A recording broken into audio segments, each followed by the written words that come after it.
Chapter 101.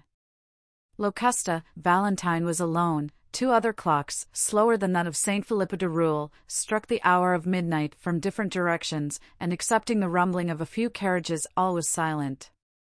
Then Valentine's attention was engrossed by the clock in her room, which marked the seconds.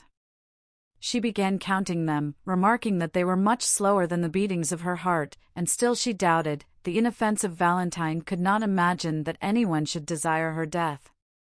Why should they? To what end? What had she done to excite the malice of an enemy? There was no fear of her falling asleep. One terrible idea pressed upon her mind, that someone existed in the world who had attempted to assassinate her, and who was about to endeavor to do so again. Supposing this person, wearied at the inefficacy of the poison, should, as Monte Cristo intimated, have recourse to steel, what if the Count should have no time to run to her rescue? What if her last moments were approaching, and she should never again see Morel?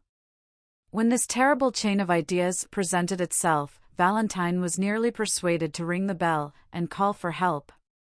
But through the door she fancied she saw the luminous eye of the Count, that eye which lived in her memory, and the recollection overwhelmed her with so much shame that she asked herself whether any amount of gratitude could ever repay his adventurous and devoted friendship. 20 minutes, 20 tedious minutes, passed thus, then 10 more, and at last the clock struck the half-hour.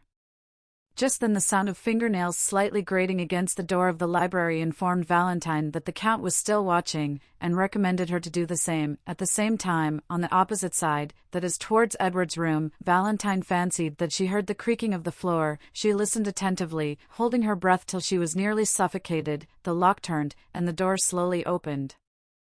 Valentine had raised herself upon her elbow, and had scarcely time to throw herself down on the bed and shade her eyes with her arm. Then, trembling, agitated, and her heart beating with indescribable terror, she awaited the event. Someone approached the bed and drew back the curtains. Valentine summoned every effort, and breathed with that regular respiration which announces tranquil sleep. "Valentine," said a low voice. The girl shuddered to the heart, but did not reply. "Valentine," repeated the same voice. Still silent, Valentine had promised not to wake. Then everything was still, excepting that Valentine heard the almost noiseless sound of some liquid being poured into the glass she had just emptied. Then she ventured to open her eyelids and glance over her extended arm. She saw a woman in a white dressing gown pouring a liquor from a phial into her glass. During this short time Valentine must have held her breath, or moved in some slight degree, for the woman, disturbed, stopped and leaned over the bed, in order the better to ascertain whether Valentine slept. It was Madame de Villefort. On recognizing her stepmother, Valentine could not repress a shudder, which caused a vibration in the bed. Madame de Villefort instantly stepped back close to the wall, and there, shaded by the bed curtains, she silently and attentively watched the slightest movement of Valentine. The latter recollected the terrible caution of Monte Cristo. She fancied that the hand not holding the phial clasped a long sharp knife. Then, collecting all her remaining strength, she forced herself to close her eyes, but this simple operation upon the most delicate organs of our frame, generally so easy to accomplish, became almost impossible at this moment, so much did curiosity struggle to retain the eyelid open and learn the truth. Madame de Villefort, however, reassured by the silence, which was alone disturbed by the regular breathing of Valentine, again extended her hand, and half hidden by the curtain succeeded in emptying the contents of the phial into the glass. Then she retired so gently that Valentine did not know she had left the room.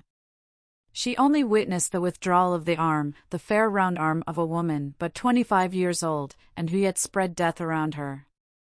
It is impossible to describe the sensations experienced by Valentine during the minute and a half Madame de Villefort remained in the room.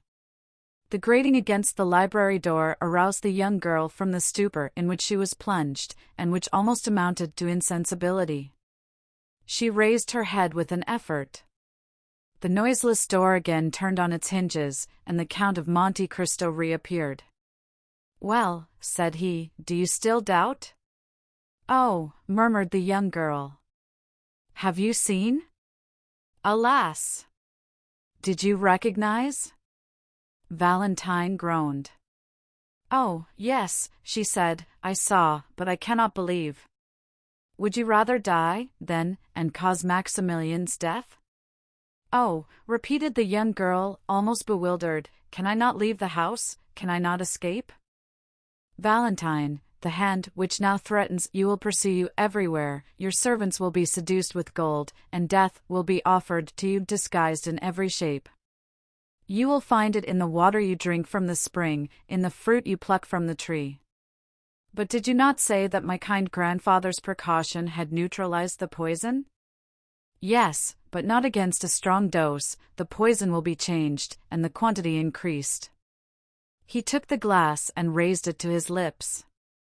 "It is already done," he said. "Brucine is no longer employed, but a simple narcotic. I can recognize the flavor of the alcohol in which it has been dissolved. If you had taken what Madame de Villefort has poured into your glass, Valentine, you would have been doomed." "But," exclaimed the young girl, "why am I thus pursued? Why, are you so kind, so good, so unsuspicious of ill, that you cannot understand, Valentine?" "No, I have never injured her." "But you are rich, Valentine, you have 200,000 livres a year, and you prevent her son from enjoying these 200,000 livres." "How so?" "The fortune is not her gift, but is inherited from my relations." "Certainly, and that is why M. and Madame de Saint-Méran have died, that is why M. and Noirtier was sentenced the day he made you his heir, that is why you, in your turn, are to die. It is because your father would inherit your property, and your brother, his only son, succeed to his." "Edward? Poor child! Are all these crimes committed on his account?" "Ah, then you at length understand? Heaven grant that this may not be visited upon him. Valentine, you are an angel. But why is my grandfather allowed to live? It was considered that you dead, the fortune would naturally revert to your brother, unless he were disinherited, and besides, the crime appearing useless, it would be folly to commit it. And is it possible that this frightful combination of crimes has been invented by a woman? Do you recollect in the arbor of the Hotel de Postes, at Perugia, seeing a man in a brown cloak, whom your stepmother was questioning upon Aqua Tofana? Well, ever since then, the infernal project has been ripening in her brain." "Ah, then, indeed, sir," said the sweet girl, bathed in tears, "I see that I am condemned to die." "No, Valentine, for I have foreseen all their plots. No, your enemy is conquered since we know her, and you will live, Valentine, live to be happy yourself, and to confer happiness upon a noble heart, but to ensure this you must rely on me." "Command me, sir, what am I to do?" "You must blindly take what I give you." "Alas, were it only for my own sake, I should prefer to die." "You must not confide in anyone, not even in your father." "My father is not engaged in this fearful plot, is he, sir?" asked Valentine, clasping her hands. "No, and yet your father, a man accustomed to judicial accusations, ought to have known that all these deaths have not happened naturally. It is he who should have watched over you, he should have occupied my place, he should have emptied that glass, he should have risen against the assassin." "Spectre against spectre," he murmured in a low voice, as he concluded his sentence. "Sir," said Valentine, "I will do all I can to live, for there are two beings who love me, and will die if I die, my grandfather and Maximilian. I will watch over them as I have over you." "Well, sir, do as you will with me," and then she added, in a low voice, "Oh, heavens, what will befall me?"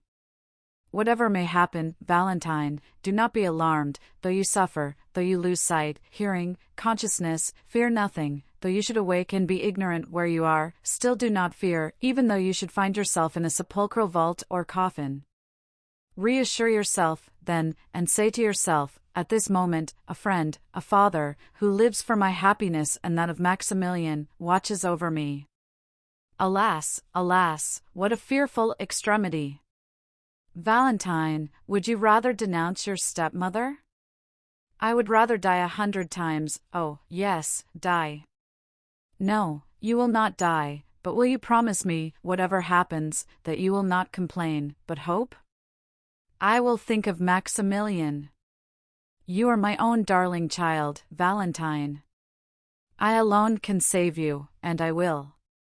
Valentine, in the extremity of her terror, joined her hands, for she felt that the moment had arrived to ask for courage, and began to pray, and while uttering little more than incoherent words, she forgot that her white shoulders had no other covering than her long hair, and that the pulsations of her heart could be seen through the lace of her nightdress. Monte Cristo gently laid his hand on the young girl's arm, drew the velvet coverlet close to her throat, and said with a paternal smile, "My child, believe in my devotion to you as you believe in the goodness of Providence and the love of Maximilian." Valentine gave him a look full of gratitude, and remained as docile as a child. Then he drew from his waistcoat pocket the little emerald box, raised the golden lid, and took from it a pastille about the size of a pea, which he placed in her hand. She took it, and looked attentively on the Count. There was an expression on the face of her intrepid protector which commanded her veneration. She evidently interrogated him by her look. "Yes," said he. Valentine carried the pastille to her mouth, and swallowed it. "And now, my dear child, adieu for the present. I will try and gain a little sleep, for you are saved."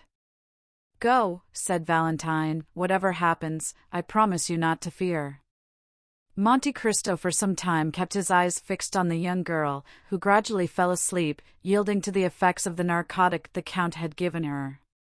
Then he took the glass, emptied 3 parts of the contents in the fireplace, that it might be supposed Valentine had taken it, and replaced it on the table. Then he disappeared, after throwing a farewell glance on Valentine, who slept with the confidence and innocence of an angel at the feet of the Lord.